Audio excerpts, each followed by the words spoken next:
Result প্রকাশিত হওয়ার পরে নোটিশ বোর্ডে যখন তুমি দেখো আমি মুমতাজ হয়েছি, জাইদ জিদ্দার হয়েছি, জাইয়েদ হয়েছি, এটা অত্যন্ত তাদের জন্য সুসংবাদের বিষয় এবং খুশির বিষয়। অপরদিকে যারা ফেল করে, রাসিবের খাতায় নাম লেখায়, মকবুল আলীর খাতায় নাম লেখায়, এদের জন্য এটা অসম্মানজনক। কারণ একটা মাদ্রাসার নোটিশ বোর্ডের মধ্যে তোমার নাম আসলো, তোমার নামের শেষে রেজাল্ট দেখাচ্ছে রাসি, এটা লজ্জাজনক কিনা বলেন? গোটা মাদ্রাসার ছাত্র বক্তব্য থেকে শুরু করে নিয়ে আপনার শরীরে থেকে পর্যন্ত যত ছাত্র আছে সবাই তোমাকে দেখছেন, তুমি হলো রাসিব হয়েছ, তুমি হলো মকবুল আলী হয়েছ, এটা কি সম্মানের বিষয়? তোমার জন্য কিন্তু লজ্জাজনক বিষয়। অনেক সময় বাবা মা জানতে চায় আমার পড়ার রেজাল্টটা কি হয়েছে। এখন বাবা মা যদি জানে আমার ছেলেটা ফেল করছে, এটা বাবা মার জন্য কষ্টদায়ক বিষয় কিনা বলেন? আপনারা বলেন না?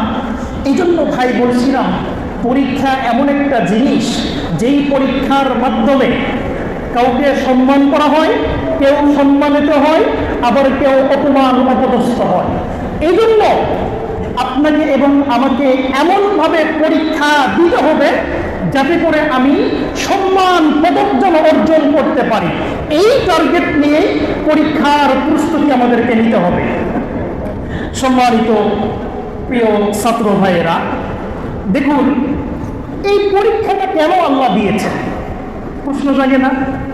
তারা ছাত্র জীবনে যদি পরীক্ষা না থাকতো, খাইতাম, দাইতাম, ঘুমাইতাম, সারাদিন ঘুমাইতাম, ক্লাস টাইমে ক্লাস করতাম, অথবা ক্লাসও করতাম না, তাই না? যে পরীক্ষাটা দিচ্ছে কি জন্য?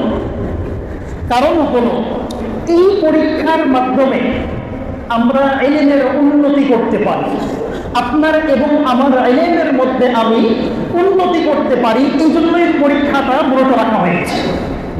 কারণ আল্লাহ কুরআনে কারীমের সূরা আনকাবুতের 69 নম্বর আয়াতের মধ্যে বলেন, ওয়াল্লাযীনা জাহাদু ফীনা লানাহদিয়ান্নাহুম সুবুলানা। আল্লাহ বলেন, যে ব্যক্তি ইলম অর্জনের জন্য আমার রাস্তায় কি করবে? মুজাহাদা করবে, পরিশ্রম করবে, চেষ্টা করবে, আমি আল্লাহ তাকে সফলতার পথ দেখাবো। সুবহানাল্লাহ বলেন না? তাহলে একজন তালবে ইলম সে নিজে মেহনত করে, মুজাহাদা করে, পরিশ্রম করে, মুতাআলা করে, কিতাব বুঝার চেষ্টা করে।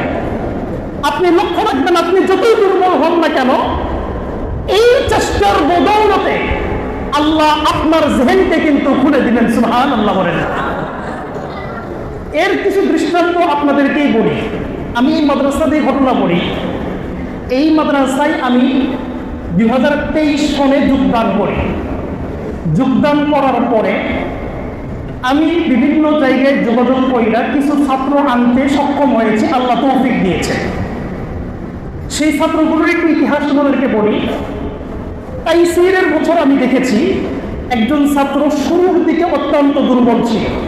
এই ঘটনা শুধু আমার সাথে সম্পৃক্ত না, প্রত্যেক উস্তাদ বলতে পারবে এই ঘটনা, যে একজন ছাত্র শুরুর দিকে ততটা কি ছিল না, জীবনের উন্নতি করতে পারেনি, অর্থাৎ তত কিতাব বুঝতো না, গ্রাম থেকে আসছে। তবে তার মধ্যে আমি চেষ্টা দেখেছি।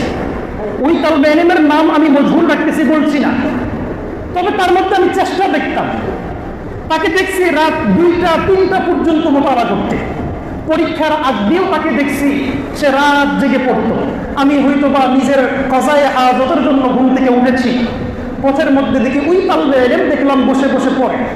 আলহামদুলিল্লাহ, তার মেহনতের বদৌলতে ওই তালবে ইলম তাইসিরের জামাতেও পরিশ্রম করতে সক্ষম হয়েছে, আবার মিজানের জামাতেও পরিশ্রম করতে সক্ষম হয়েছে।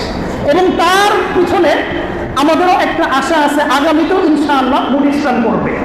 তাহলে শুরুতে ছিল জিরো, মেহনতের বদৌলতে আল্লাহ তাকে বানাই দিয়েছেন হিরো। সুবহানাল্লাহ বলেন না? এই জন্য ভাই মেহনতটা শুরু থেকেই করতে হবে।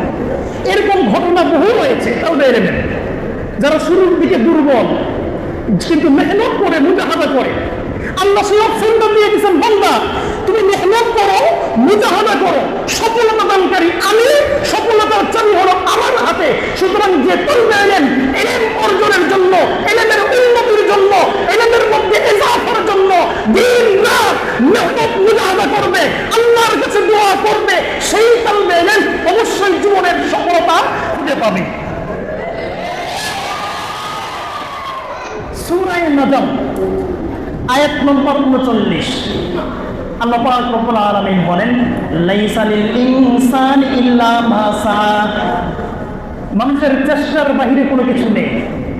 এখন অনেক তালবে ইলম শিকায়ত করে, হুজুর আমি তো পড়ি, আমার ইয়াদ থাকে না, আছে না? অনেক তালবে ইলম বলে, হুজুর পড়তে মন চাই না, ভালো লাগে না, আবার পড়ি কিতাব বুঝি না, এই বলে হে পড়েই না, আমরা নিজেই ভুক্তভোগী। কিন্তু এমন তো হওয়া উচিত নয়। আল্লামা তাফতাজানির জীবনী দেখেন না, শরীয়তের যারা আছে তোমরা জানো, আল্লামা তাফতাজানি রাহমাতুল্লাহ আলাইহি তিনি ছাত্র জীবনের শুরুর যুগে তিনি অত্যন্ত দুর্বল ছিলেন, মেধা খুব দুর্বল ছিল, তবে চেষ্টা করতেন। আল্লাহর কি কুদরত, আল্লামা তাফতাজানি রাহমাতুল্লাহ আলাইহি চেষ্টা করতেন, আল্লাহর কাছে দোয়া করতেন। দোয়া করতে করতে এক পর্যায়ে এরকম আল্লাহর হাবিবের লালা সেই সাদের মুখে সেই একটি গাছের নিচে স্বপ্ন যুগে তাকে খাওয়াইছেন, তারপর ইলমের মধ্যে তিনি উন্নতি করেছেন। সুবহানাল্লাহ বলেন না? এই জন্য ভাই, যে তালবে ইলম বলেন আমি পড়ছি হুজুর ইয়াদ হয় না, মুখস্থ করি কিন্তু স্মরণ থাকে না, তাদের উদ্দেশ্যে বলবো আপনাদের চেষ্টাটা একটু অব্যাহত রাখুন। ইনশাআল্লাহ এই চেষ্টার কারণে আল্লাহ আপনাকে এই যুগের দেখবেন সবচেয়ে বড় দায়ী হিসেবে আল্লাহ কবুল করবেন। সুবহানাল্লাহ বলেন না? আমার ছাত্র জীবনের একজন তালবে ইলমের কথা বলছি, নাম তার হুযায়ফা। সেই ছাত্রকে দেখতাম খুবই মেহনত করত, কিন্তু জেহনার দিক দিয়ে অত্যন্ত দুর্বল ছিল। তবে দেখতাম কিতাব নিয়ে সারাক্ষণ পড়ে থাকতো, এবং যারা ভালো ছাত্র ছিল তাদের কাছে যাইতো, ভাই আমি তো এটা বুঝি নাই, এটা একটু বুঝাই দেন ভাই, বিরক্ত করতো। আমার উস্তাদের কাছেও গিয়ে বিরক্ত